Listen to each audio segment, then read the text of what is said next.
My name is Emma. I am 32 years old. I live with my husband, Daniel.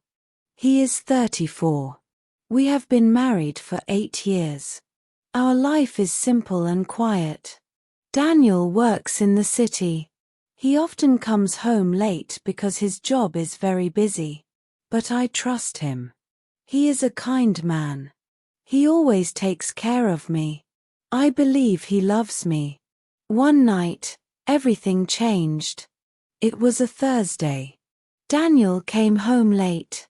He looked very tired. We had dinner together, then he went to bed early. I stayed awake for a while, reading a book in the living room. When I finally lay down beside him, he was already fast asleep. Around midnight, I heard a sound.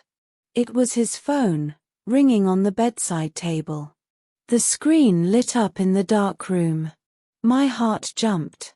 Who would call so late? Daniel was sleeping deeply, so without thinking, I picked up the phone. "Hello," I said softly. For a moment, there was silence. Then I heard a woman's voice. Her tone was shaky, almost desperate. She said, "Daniel, is that you?" My whole body froze. "Daniel, is that you?" the woman repeated.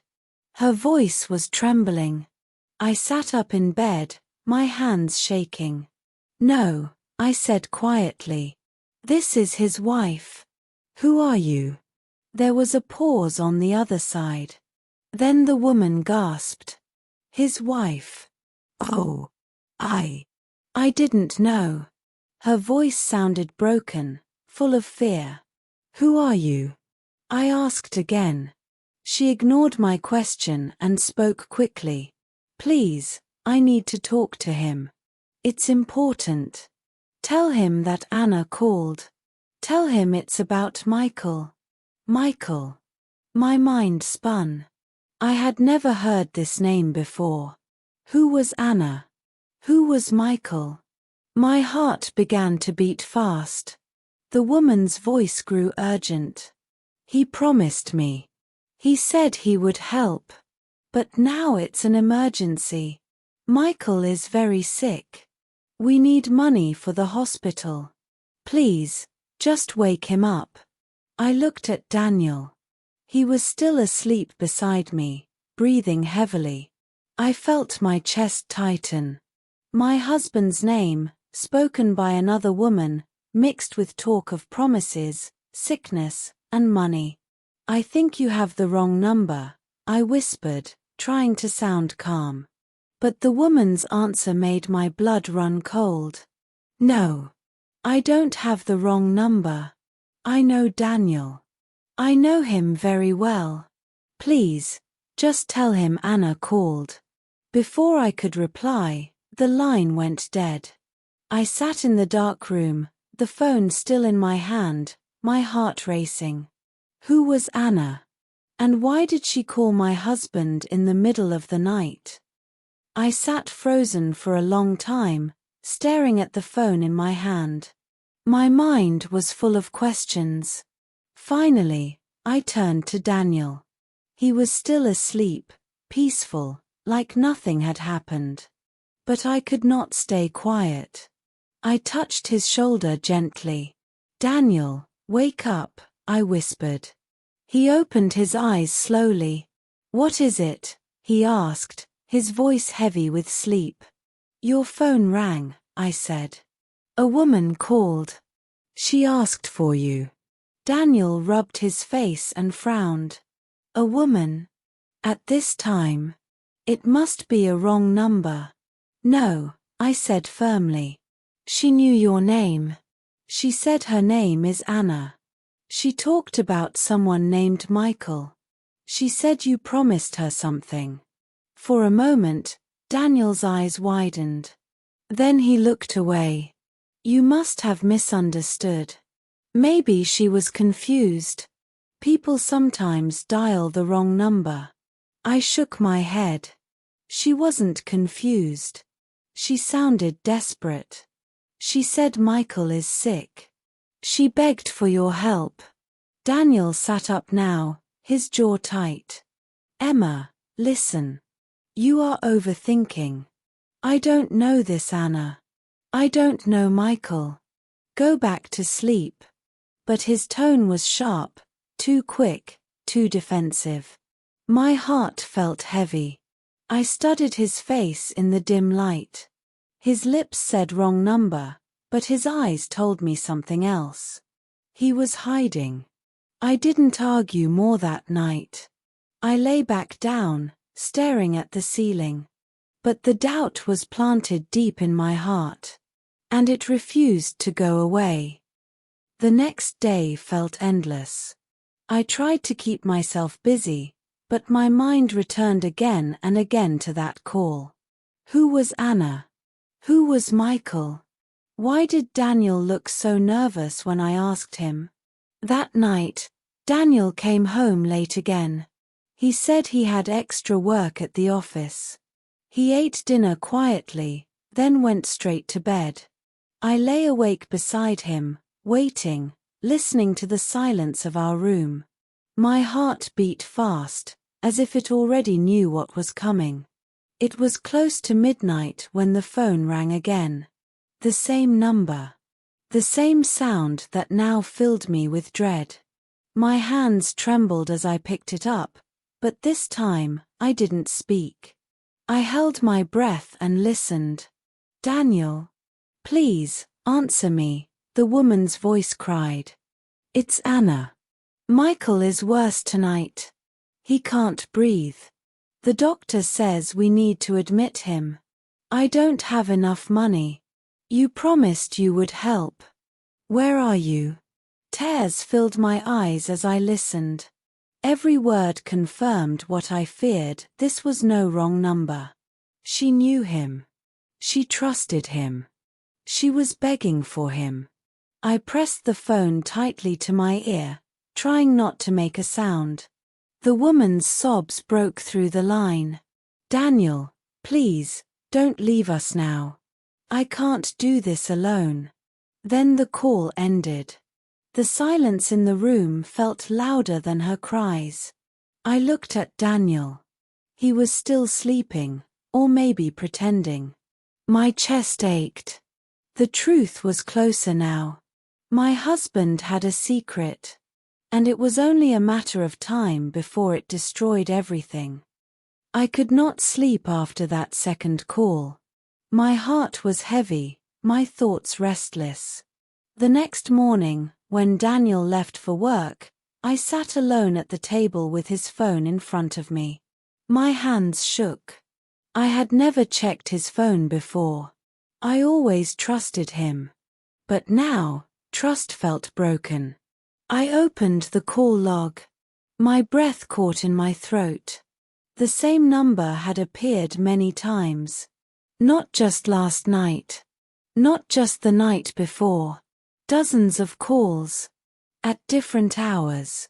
Late evenings. Early mornings. With trembling fingers, I opened the messages. My eyes filled with tears as I read them. Thank you for yesterday. Michael smiled when you visited. We miss you.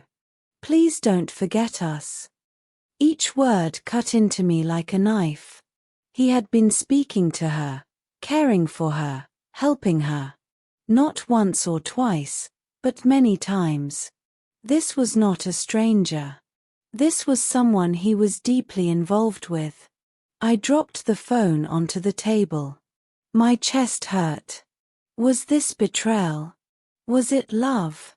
Or was it something else?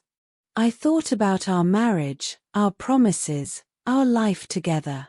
8 years of memories, laughter, and dreams. And now, this secret life that I knew nothing about. I wiped my tears, but they kept coming. My head was full of questions I could not answer. Who was Anna to him? Who was Michael? Was he just helping a friend, or was there more? I knew one thing for sure, Daniel had lied to me. And lies never come alone. Behind one lie, there are always more. That evening, I waited for Daniel to come home. My hands were cold, my chest tight, but I knew I couldn't stay silent anymore. When he finally walked through the door, I looked straight at him. "Daniel," I said, my voice trembling, "we need to talk." He looked surprised, almost cautious. "What is it?" I placed his phone on the table. "I know about Anna. I know about Michael. Don't lie to me anymore. I saw the messages.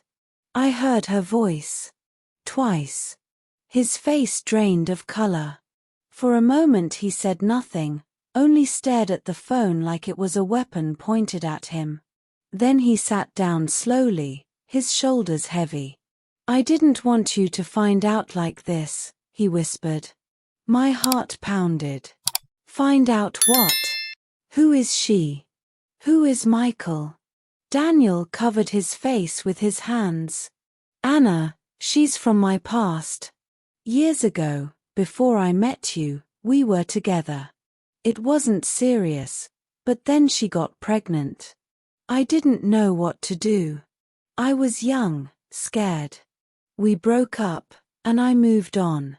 But Michael, he's my son." The room spun around me. My breath caught. "Your son?" The word felt foreign in my mouth. "Yes," he said softly. "I've been helping them. Sending money. Visiting sometimes. I didn't tell you because I was afraid. Afraid you would leave me. Afraid everything we built would fall apart." Tears rolled down my face. My chest ached like it would break. A secret child. A hidden life. All these years, and I never knew. I wanted to scream. I wanted to walk away. But my heart was torn in two. I still loved him, yet I felt betrayed beyond words. The truth was out. And nothing would ever be the same again. I sat there in silence, staring at Daniel. The man I thought I knew so well had just confessed to living another life.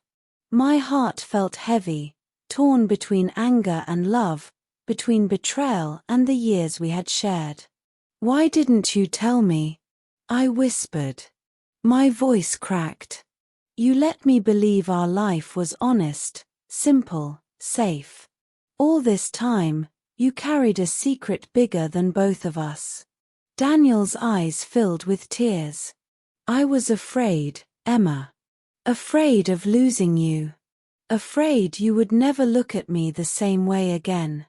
But Anna, Michael, they are part of me. I couldn't abandon them." His words echoed in my mind. Part of him. That meant part of our marriage had been built on a lie. I felt broken. I wanted to hate him, but I couldn't. Because even in that moment, a piece of me still loved him. I turned away, wiping my tears. Love without truth is not love. It's just a shadow. Daniel reached for my hand, but I pulled away. "Please," he begged, "give me a chance. I'll make it right. I'll never hide anything again." I looked at him for a long moment. I saw the man I had loved for 8 years, the man who had made me laugh, who had held me on rainy nights.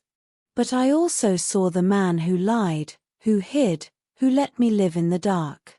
"I don't know if I can forgive you," I said softly. "I don't know if trust can grow again.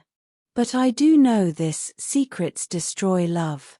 And truth, no matter how painful, is always better."